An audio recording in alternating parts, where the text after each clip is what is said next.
Salut tout le monde, c'est Sarah Morin de Physiothérapie S-Mobile. Je suis copropriétaire de l'entreprise de physiothérapie qui offre des services directement chez vous, dans votre domicile, pour des personnes âgées et en perte d'autonomie. Aujourd'hui, pour notre mini-capsule, on va aborder la marchette régulière, patin et roue. Donc, on va aborder justement comment bien l'utiliser, comment bien l'ajuster et quelques petits trucs pour vous aider à la maison et garantir justement que c'est sécuritaire. Donc, premièrement, la marchette régulière, pour pouvoir l'adapter, on veut s'assurer justement de placer la personne le plus droit possible dans une posture normale et mettre ses mains de chaque côté. Une fois que c'est fait, que la personne a une bonne posture, on rapproche l'aide technique et il faut que la poignée ici arrive directement dans le creux du poignet. Parfait. Lorsqu'on utilise la marchette, comment on fait pour bien marcher avec celle-ci?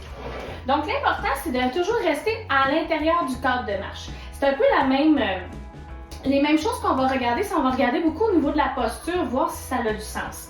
Donc, comment on sait que la personne est trop éloignée? C'est que du moment que la marchette est un peu trop loin, la personne va se retrouver avec le dos voûté. OK? Donc, à ce moment-là, on va juste lui dire de se rapprocher tranquillement jusqu'à temps qu'elle retrouve une position droite. Au contraire, si la personne est trop rentrée dans sa marchette, ben là, on se retrouve quasiment avec les épaules par en arrière, quasiment en hyper-extension. Puis, la personne a de la misère à avancer, puis elle donne souvent des coups en avant de sa marchette. Bien là, à ce moment-là, elle est trop à l'intérieur de son aide technique.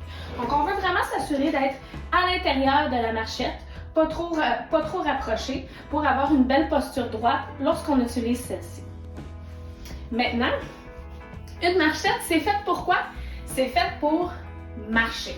Une des choses que je vois le plus souvent dans mon travail, c'est que les gens utilisent la marchette pour s'aider à se lever debout. Une marchette, c'est pas solide. Donc, la personne qui va l'utiliser pour se lever, elle va essayer de tirer dessus et elle va retomber. Ou justement, elle va trop se pencher d'un côté puis oups, la marchette peut basculer.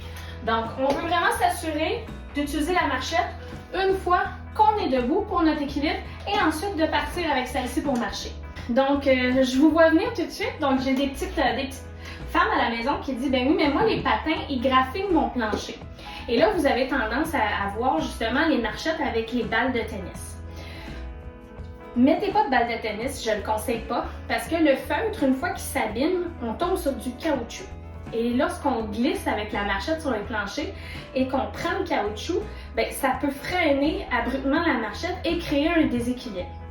Un petit truc que j'ai trouvé, c'est d'acheter des petits chaussons ou des petits bas de bébé qu'on enfile après les petits patins de la marchette. Et comme ça, on n'abîme pas les planchers. Une deuxième petite chose, on n'utilise bien sûr pas la marchette dans les escaliers.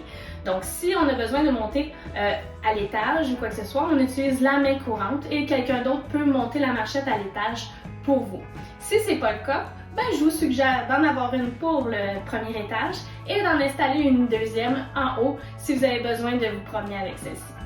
Si vous avez d'autres questions, si vous ne savez pas quelle aide technique choisir ou comment bien l'ajuster, ou vous avez besoin un peu plus de conseils pratiques, je vous invite à communiquer avec nous à Physiothérapie S-Mobile ou bien sûr avec la Société d'Alzheimer qui se fera un plaisir de vous rediriger vers nous. Merci et à la prochaine capsule. Ciao!